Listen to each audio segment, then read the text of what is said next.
Good morning all of you. हमारे YouTube channel geography junction में आपका हार्दिक स्वागत है। आज हम पर्यावरण भूगोल की श्रृंखला में हम पर्यावरण समस्या यानी जो पर्यावरण प्रदूषण हो रहे हैं उन पर्यावरण प्रदूषणों में अपन सबसे पहले पढ़ते हैं कि वायु प्रदूषण क्या होता है। सबसे पहले पढ़ते हैं वायु प्रदूषण क्या होता है या वायु प्रदूषण के लिए कौन कौन से जो घटक है वो उत्तरदायी है और वायु प्रदूषण को कम करने के लिए क्या क्या करना चाहिए, इनके बारे में अपन विस्तृत अध्ययन करते हैं। तो सबसे पहले पढ़ते हैं कि प्रदूषण क्या होता है। प्रदूषण क्या होता है यानी पर्यावरण प्रदूषण या वायु प्रदूषण, जल प्रदूषण। तो सबसे पहले जो पर्यावरण प्रदूषण क्या होता है यानी अपन बात करें जैसे हमारे चारों ओर का जो पर्यावरण है, जो वातावरण है, इस वातावरण को बनाए रखने के लिए एक संतुलित सीमा तक किसी भी पदार्थों का रहना कोई प्रदूषण नहीं है। लेकिन जब उस संतुलित सीमा से अधिक कोई भी पदार्थ इस वातावरण या इस पर्यावरण में फैलते हैं तो उसके कारण जो प्रदूषण होता है उनको अपन कहते हैं, या अपन कह सकते हैं जो अनावश्यक पदार्थ वायुमंडल में फैलने के कारण जो प्रदूषण होता है उसे अपन पर्यावरण प्रदूषण कहते हैं। जैसे हमारे चारों ओर का जो वातावरण है एकदम स्वच्छ वातावरण, लेकिन जैसे ही यहाँ पर कहीं पर जैसे किसी भी महासागरीय जल में जैसे मृत जीव जंतुओं का आना या प्रवाल भित्तियों का नष्ट हो जाना और समुद्र के पानी से दुर्गंध आना, तो ये जल प्रदूषण हो गया। अगर वायुमंडल में की बात की जाए, अगर वायु प्रदूषण की, तो जैसे किसी भी स्थान पर जानवरों का मरना, तो वो वायुमंडल को जो प्रदूषित करते हैं, या जो वातावरण में फैली हुई जो गैसें होती हैं, CO2 है या CFC है, इनके कारण जो वायुमंडल में जो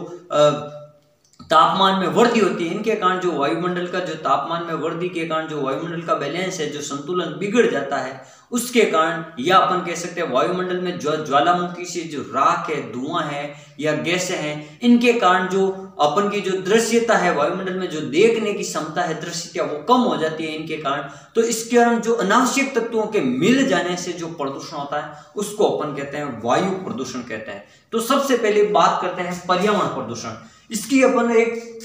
कि हमारे चारों ओर का वातावरण मनुष्य की इच्छित और अनिच्छित, मनुष्य की इच्छा अनुसार के हो चाहे मनुष्य की अनिच्छा अनुसार के हो, जो उनके द्वारा कि अपन के जो प्राकृतिक पर्यावरण या जो पारिस्थितिक तंत्र है, प्राकृतिक पारिस्थितिक तंत्र में अधिक परिवर्तन होना या पर्यावरण की गुणवत्ता का ह्रास होना,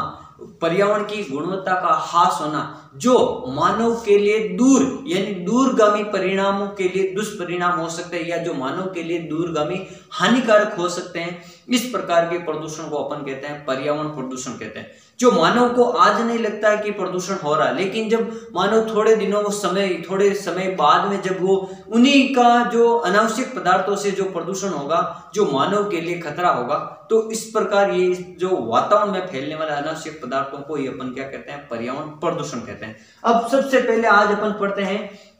एक दूसरी और परिभाषा। किसी भी तंत्र में संतुलित दशा से अगर अव्यवस्थित दशा को प्रदूषण कहते हैं। मान लो किसी भी तंत्र की संतुलित दशा है, जब उसमें किसी अन्य कारक या अन्य पदार्थों के या अन्य घटक के द्वारा अगर असंतुलन या अव्यवस्था हो गई तो उसे अपन क्या कहते हैं, प्रदूषण कह सकते हैं। उनका बैलेंस बिगड़ जाना क्या होता है, प्रदूषण होता है। तो सबसे पहले आज अपन करते हैं वायु प्रदूषण। यानी वायु प्रदूषण क्या होता है, यानी हमारे चारों ओर में जो वायु फैली हुई है, वायुमंडल के अंदर या जो गैसें फैली हुई है, उसमें जो वायुमंडल में धूल के कण है, राख है, धूम्र कोआ है, गैस है, यानी जितनी भी गैसें हैं या कुआसा है या वाष्प की मात्रा है, आदि के अधिक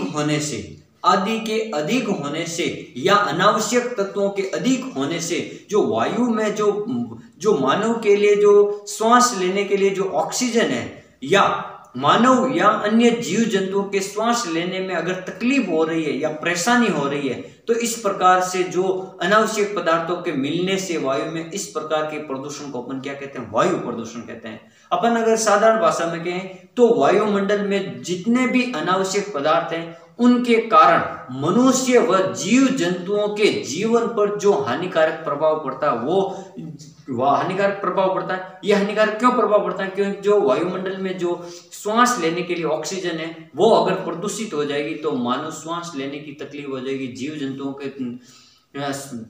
श्वसन क्रिया पर प्रभाव पड़ेगा। तो इस प्रकार के जो प्रदूषण होता है उसे अपन कहते हैं वायु प्रदूषण कहते हैं। यानी वायु में अनावश्यक चीजों से प्रदूषित हो जाना, वायु का खुद का प्रदूषित हो जाना। तो सबसे पहले बात करते हैं कि जो वायु प्रदूषण के स्रोत क्या क्या है, यानी जो वायु है जो प्रदूषित हो रही है इसके लिए कौन कौन से स्रोत है। तो अपन वायु प्रदूषण के स्रोत को दो भागों में बांटते हैं। एक तो प्राकृतिक स्रोत होता है, यानी प्रकृति द्वारा पदार्थ जिनसे वायु प्रदूषण होता है। एक मानव निर्मित यानी मानव जनित जो पदार्थ होते हैं उनके द्वारा भी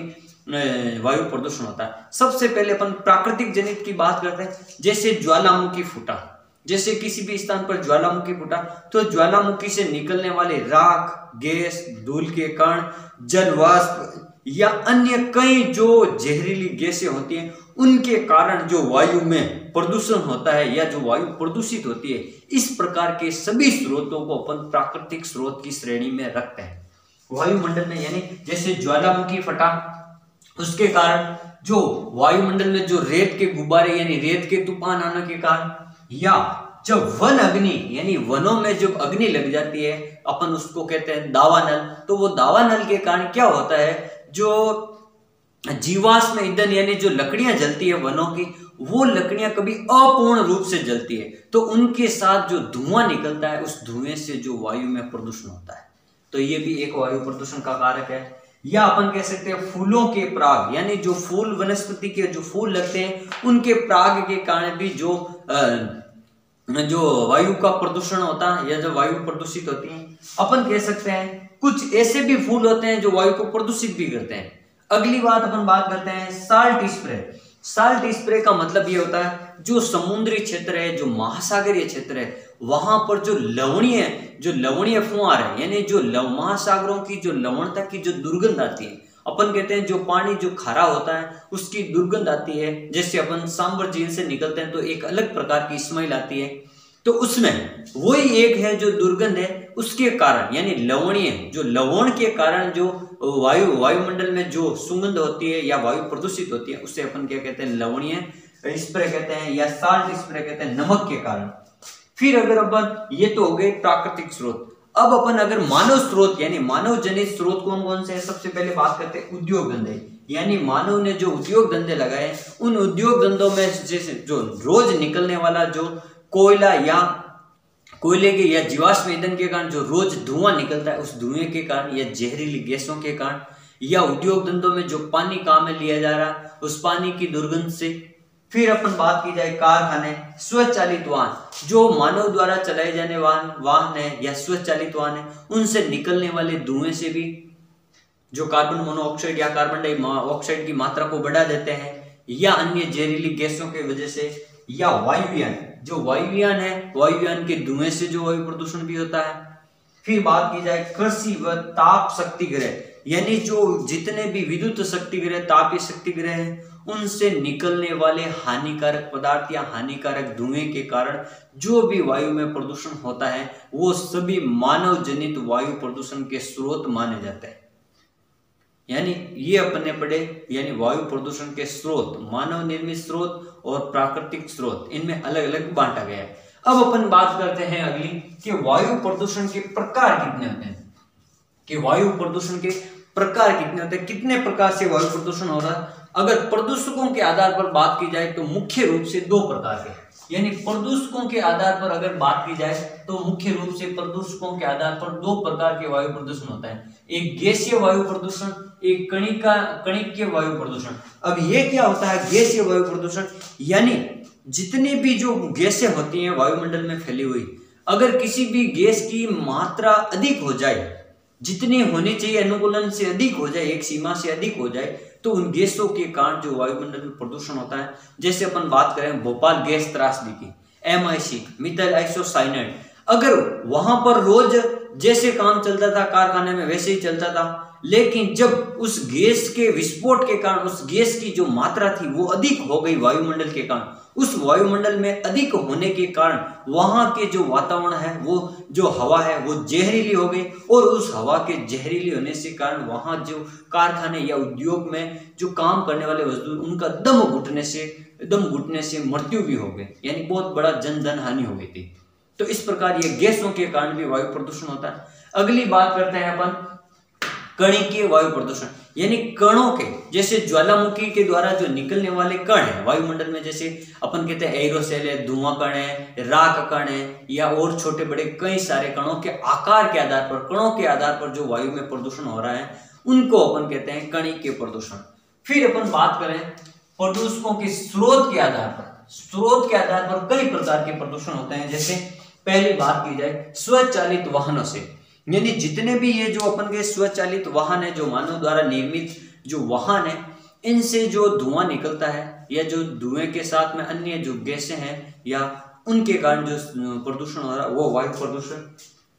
फिर नगरीय, यानी जो नगरीय क्षेत्र है, नगरीय क्षेत्रों में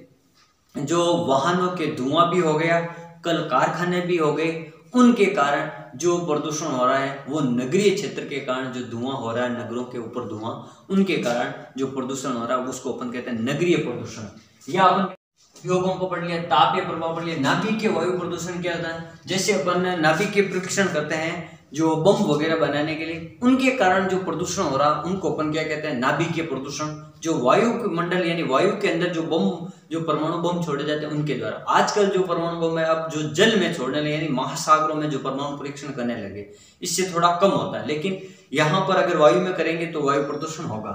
फिर अपन बात करते हैं वायु प्रदूषण के प्रतिकूल प्रभाव, यानी वायु प्रदूषण के जो मानव पर क्या प्रभाव पड़ते हैं, जैव समुदाय पर क्या प्रभाव पड़ते हैं, मौसम व जलवायु पर क्या प्रभाव पड़ता है। तो सबसे पहले बात करते हैं मौसम व जलवायु पर जो वायु प्रदूषण का क्या प्रभाव पड़ता है। यानी जो वायु प्रदूषण है अधिक से अधिक होगा तो मौसम वो परिवर्तन भी हो जाएगा, और ये जो मौसम परिवर्तन है ये अगर लंबे समय तक इस प्रकार मौसम का बार बार परिवर्तन होना, ये क्या कहलाएगा, जलवायु परिवर्तन कहलाएगा। जलवायु परिवर्तन के कारण क्या होगा, जो मौसमी घटनाएं हैं उनमें परिवर्तन हो जाएगा, और मौसमी घटनाओं में जैसे चक्रवातों का बार बार आना, चक्रवात का आना, यानी बहुत सारे जलवायु परिवर्तन होने लगेंगे, जिनके कारण कभी वर्षा का अधिक या कम भी होना, ये सब हो सकते हैं जलवायु परिवर्तन या मौसम परिवर्तन के आधार पर। फिर अपन बात की जाए कि मानव या स्वास्थ्य पर क्या प्रभाव पड़ेगा, मानव स्वास्थ्य पर क्या प्रभाव पड़ेगा, यानी वायु प्रदूषण से, जैसे अपन वायु प्रदूषण हो रहा है, जैसे गैसें हैं, जैसे ओजोन परत को जैसे नुकसान पहुंचा रही है जो गैसें, हानिकारक जो सूर्य से आने वाली प्राकृतिक किरणें, जो ये जो क्लोरोफ्लोरो गैसें हैं,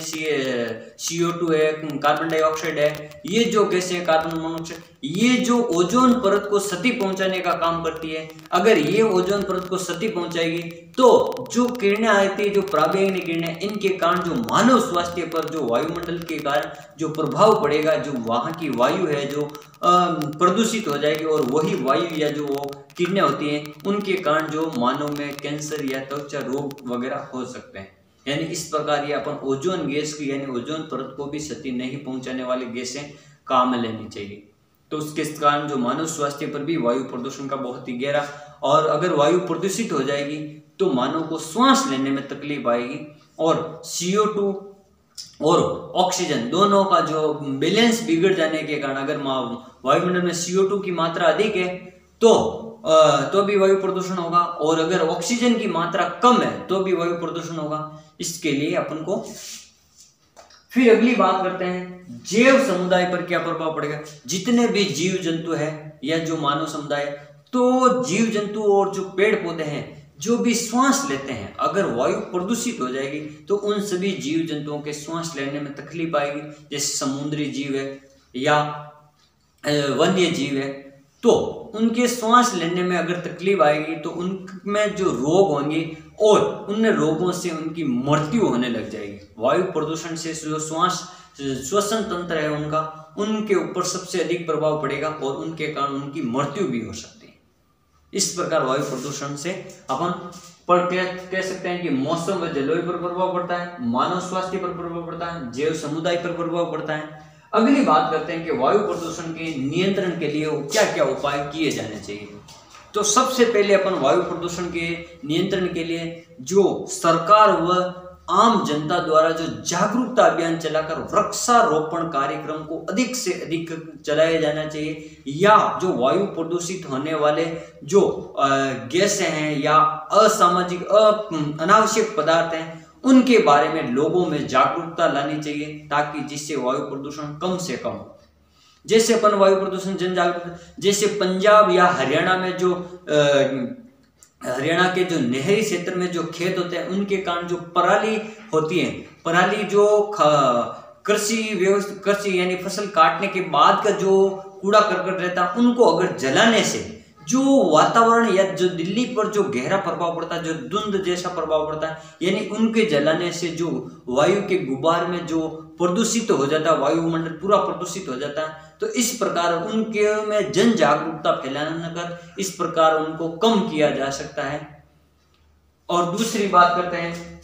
वायु प्रदूषण यानी वायु जितनी प्रदूषित हो रही है उनके लिए जांच के उपकरण होने चाहिए। ये वायु इतनी प्रदूषित हो रही है, उनके जांच के उपकरणों के आधार पर भी अपन वायु प्रदूषण को माप सकते हैं और उन माप के आधार पर फिर वायु प्रदूषण को कम किया जा सकता है। अगली बात,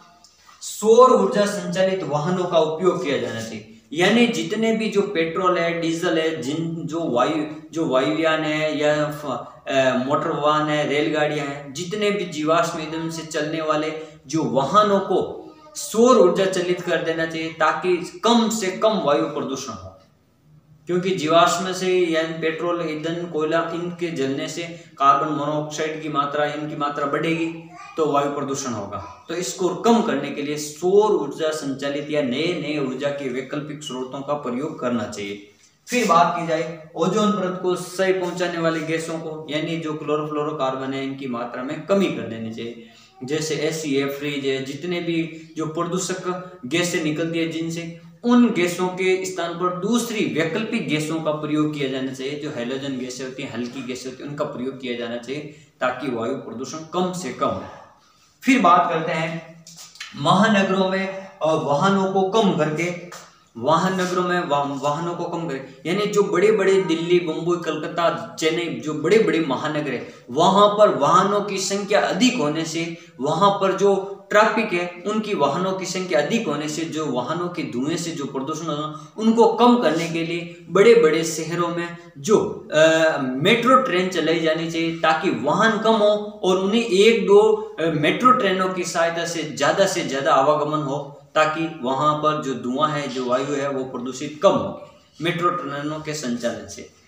फिर बात करते हैं बैग फिल्टर, यानी जो उद्योग धंधे हैं, जो कल कारखाने, वहां पर कुछ ऐसे उपकरण लगाने चाहिए जिनसे वायु वापस शुद्ध हो सके। यानी बैग फिल्टर है, जैसे वायु जो प्रदूषित हो रही है उन वायु के प्रदूषण को कम करने के लिए, वहां की वायु को शुद्ध करने के लिए ऐसे कुछ उपकरण लगाने चाहिए। फिर बात करते हैं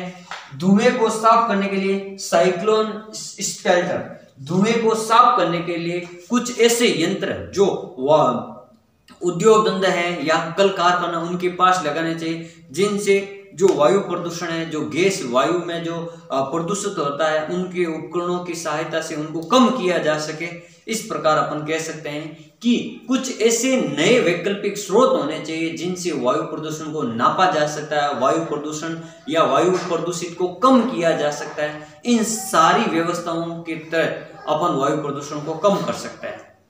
इस प्रकार आज हमने पढ़ा वायु प्रदूषण क्या है, वायु प्रदूषण कैसे होता है, इनके स्रोत कौन कौन से, वायु प्रदूषण किन कारणों के द्वारा होता है, वायु प्रदूषण का क्या क्या प्रभाव होते हैं और वायु प्रदूषण को अपन किस प्रकार नियंत्रण कर सकते हैं। इन सभी बातों से अपन वायु प्रदूषण के बारे में पढ़ा। Thank you.